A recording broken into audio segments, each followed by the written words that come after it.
Viral video Kepala Desa Karangsari Kecamatan Weru Kabupaten Cirebon yang bernama Jasmari nyawer di diskotik.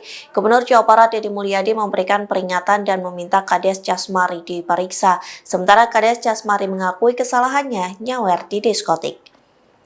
Dikutip dari Warta Kota, pengakuan itu disampaikan Kades Jasmari saat ditemui awak media. Jasmari sempat diperiksa oleh Dinas Pemberdayaan Masyarakat dan Desa atau DPMD Kabupaten Cirebon pada Kamis 13 Juni lalu.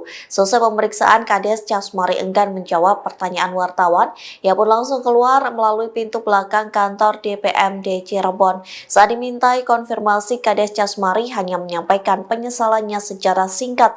Download Tribun X sekarang, menghadirkan lokal menjadi Indonesia.